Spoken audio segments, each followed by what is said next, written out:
What I wanted to try and do is I thought we'll try and go to different question types that can come in the exam tomorrow. I will do that for both points and lines, and we'll make this really brief and really small.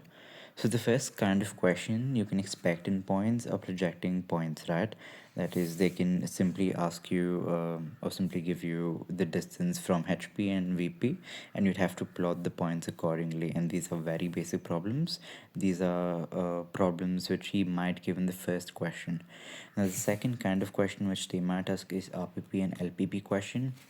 They are such problems which we previously discussed. It's the exact same thing. You have to plot the points, both the front view and the top view.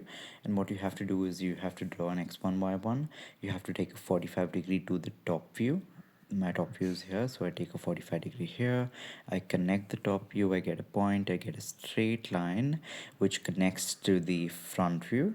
That gives me the side view of the question, and this is how you get the RPP of a problem. The LPP is the exact same thing, but we usually take the x1 y1 towards the left as opposed to taking it towards the right. So I think these are LPP and RPP problems. So we first have basic projecting of points, and then we have both RPP problems and LPP problems. Now the third kind of problems which they might ask is the distance between the projectors. Now what do I mean by this? I mean questions which are similar to this. So if you see this question here, what are they asking you?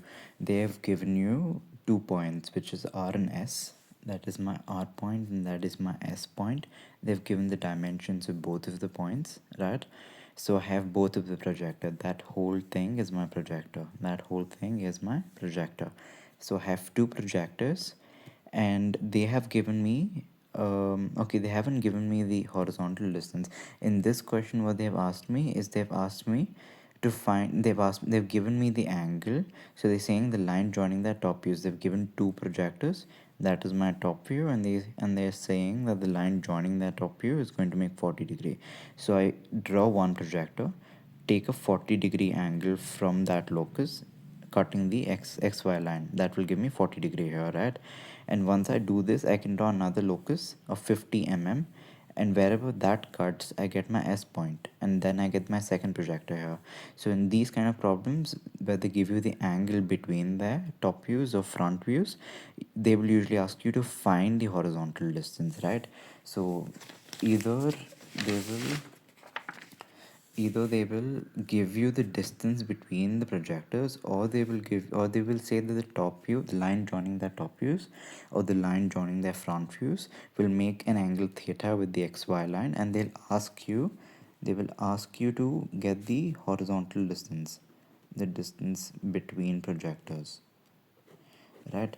So this is the second case. Now what if they do give the distance between the projectors? So in this problem they have asked exactly that.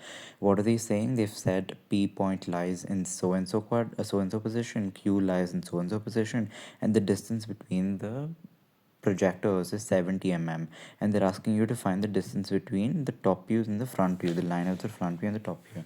So that is my P point, that is my P projector, that is my Q projector.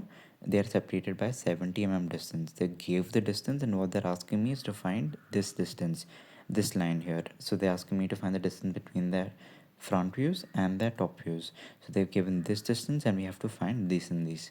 So either they give us the distance between the projectors, or they give us the angle the line joining their top views or front views make with xy, and then ask us to find the distance between the projectors. And the last kind of question which they will ask in points is the distance between the intersection x1 y1 to find the side view.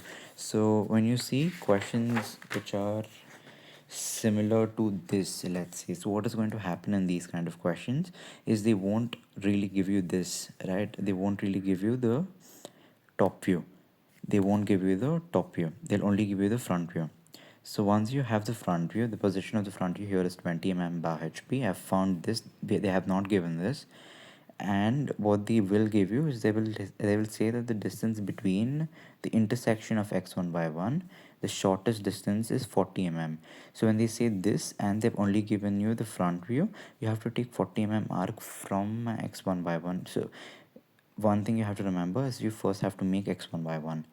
Have they given you the length of x1 by 1? They have not mentioned at what distance x1 by 1 is. So if they haven't mentioned what distance x1 by 1 is, you can take any distance here. I have taken 40 because it's convenient.